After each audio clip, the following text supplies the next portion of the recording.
Assalamualaikum warahmatullahi wabarakatuh. Apa kabar kalian semua? Semoga sehat-sehat selalu ya guys ya. Pada hari ini, saya akan merangkum sebuah film superhero yang berjudul Deadpool yang rilis di tahun 2016. Oke, dan tanpa berbasa-basi lagi, mari kita menuju ke intinya.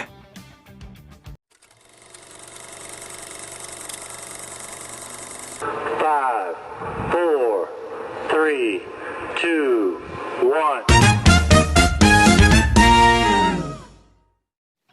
Di awal cerita dari film superhero ini, kita akan melihat Deadpool itu sendiri yang sedang duduk di kursi belakang khusus penumpang. Mulai merasa bosan, akibat hanya diam, sunyi sepi tanpa cinta.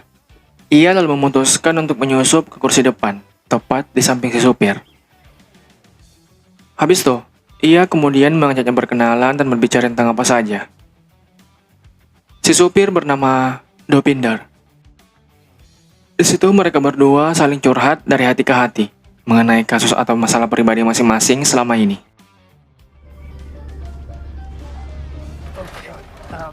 I have to keep my hands on. Kinda lonesome back here. The same mistakes I did. Got it? Yeah. That was the whole.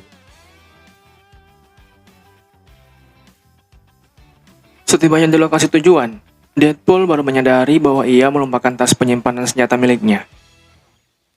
Di waktu yang sama, ia juga tak membawa dompet, di mana di dalam dompet tersebut uangnya berada. Merasa demikian, ia pun dengan berat hati mengatakan tentang hal itu ke Dopinder. Meyakini hubungan mereka sekarang merupakan teman, ia lalu memahami setiap alasan Deadpool dengan hanya diberi sebuah tos. Mr. Boone. This shittest. Right here!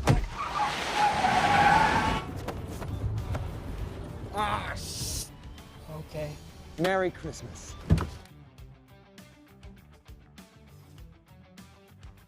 Dan ternyata, Deadpool sekarang ini hendak memberantas kejahatan. Sambil menunggu para penjahat yang lewat dengan menaiki kendaraan mereka masing-masing, ia tanpa ada rasa takut sama sekali, duduk di pagar pembatas jalan yang begitu tinggi.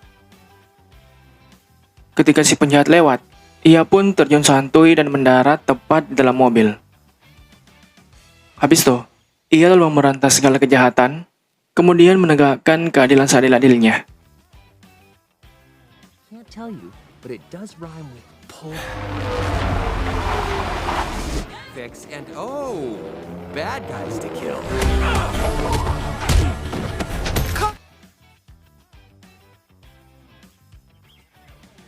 Akibat war yang begitu menegangkan terjadi di tengah-tengah kota, alhasil media televisi langsung melaporkan tentang hal tersebut secara live. Di waktu bersamaan, ada sekelompok komunitas yang ingin menangkap, kemudian mengajak Deadpool untuk bergabung bersama mereka. Saat ia telah berhasil menemukan incarannya selama ini, anggota komunitas itu tiba-tiba muncul, guna menghentikan aksi dia yang sangat beringas. Tapi beruntung bagi Deadpool, karena ia masih bisa lolos dengan caranya sendiri. Ladies and gentlemen, what you're witnessing is. Wait!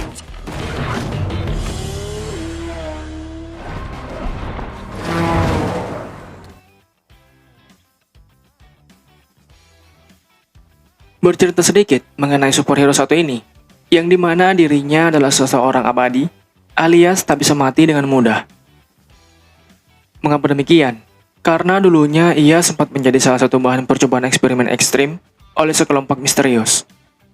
Yang dimana sekelompok tersebut memang dengan sengaja mengumpulkan banyak manusia untuk itu. Akan tetapi, di sana Deadpool sangat benci kepada ilmuwan yang bernama Francis.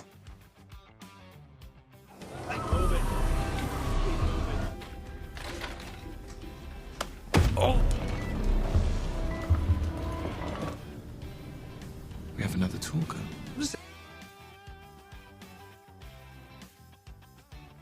Walaupun sebenarnya ia berhasil melewati segala percobaan yang ada di laboratorium itu, tetap saja merasa bahwa Francis perlu diberi pelajaran.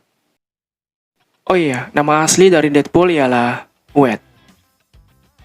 Mengapa ia merasa harus melakukan hal tersebut? Karena Francis telah merusak keseluruhan tubuhnya hingga menjadi seperti sekarang. Dan demi merealisasikan rencana itu, Ia merubah dirinya menjadi seorang superhero, alih-alih memberantas kejahatan. Namun keinginan sesungguhnya adalah balas dendam ke Francis.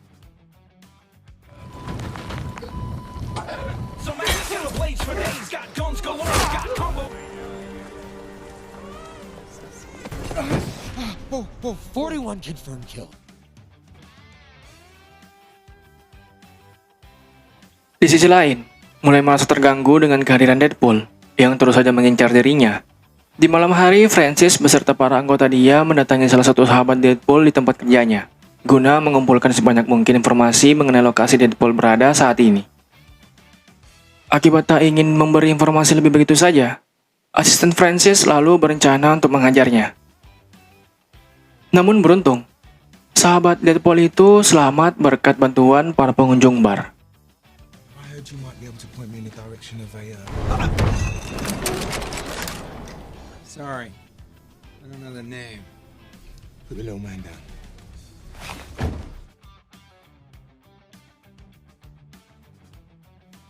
Sepertinya Francis beserta para anggota, Deadpool lalu mendapat panggilan telepon dari sahabatnya tersebut yang hendak memberitahu bahwa ada seseorang yang mencari. Di scene berbeda, Francis mencoba cara lain demi memancing Deadpool keluar dari sarang, yaitu menculik pacarnya. Oh iya, si pacar Deadpool tadi bernama Vanessa. Menyadari Vanessa telah diculik oleh Francis, membuat amarah dia berapi-api.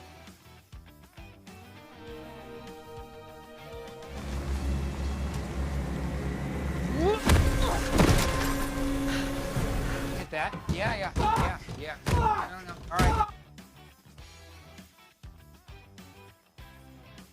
Setelah mengemas segala keperluan, khususnya semua senjata yang ia miliki di rumah, sebelum menuju ke lokasi Vanessa disandra, Deadpool terlebih dahulu ke markas sekelompok komunitas yang sebelumnya sangat ingin merekrut dia untuk join, guna meminta bantuan dalam menjalankan misi kali ini. Ia bahkan memberi penawaran yang cukup menggiurkan, apabila sekelompok tersebut bisa memenuhi permintaannya.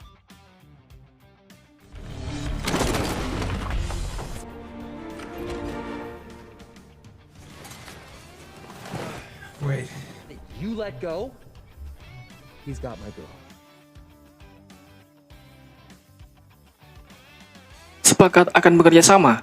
Selanjutnya, ia menghubungi Dopinder guna mengantar mereka ke lokasi war. Oh iya, dua orang dari kelompok komunitas tadi bernama Negasonic dan Colossus. Di tengah perjalanan, Deadpool memperkenalkan mereka berdua ke Dopinder. Habis itu, pembicaraan mengenai segala hal kehidupan masing-masing pun kembali berlanjut dengan seksama, dan dalam tempo yang sesingkat-singkatnya. I tried to hold on tight, Mr. Poole, but What was that? I think you're pretty darn cute. him like a tandoori fish, then dumped his carcass on Geeta's doorstep. Tak lama, setibanya di lokasi, seperti biasa Dopinder hanya diberi sebuah tos sebagai imbalan atas jasa pengantarannya. Akan tetapi, saat gaya mereka bertiga sudah sangat kece, bagaikan sekelompok artistik, Negasonic lalu mengingatkan Deadpool bahwa tas ranselnya yang bersihkan banyak senjata itu ternyata ketinggalan di bagasi mobil Dopinder. Ketika coba menelpon untuk memberitahu mengenai hal tersebut, sialnya Dopinder mengalami sedikit masalah di jalan. Hideous moments.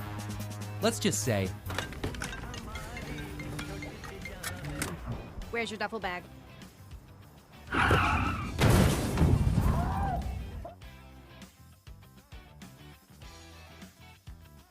Alhasil, mereka dengan terpaksa harus menggunakan cara kuno, alias mengandalkan keahlian masing-masing saja.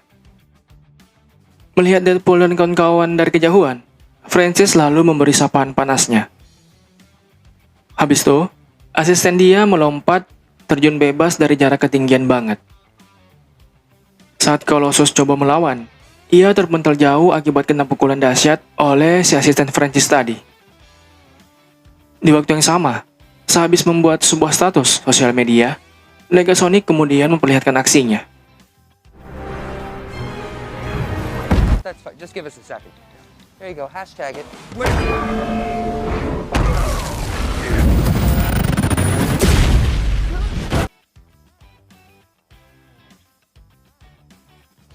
Selanjutnya, war hebat pun terus berlangsung tanpa henti. Colossus versus asisten Francis, sementara Deadpool dan Negasonic melawan nyaris semua para anggota yang lain. Lihatlah betapa kerennya aksi-aksi mereka semua ketika itu. Walaupun di awal Vanessa nyaris tewas akibat ulah Francis yang begitu ekstrim ke mereka, tapi beruntung di akhir kisah, Deadpool, Negasonic, beserta Colossus berhasil mengalahkan para penjahat tersebut.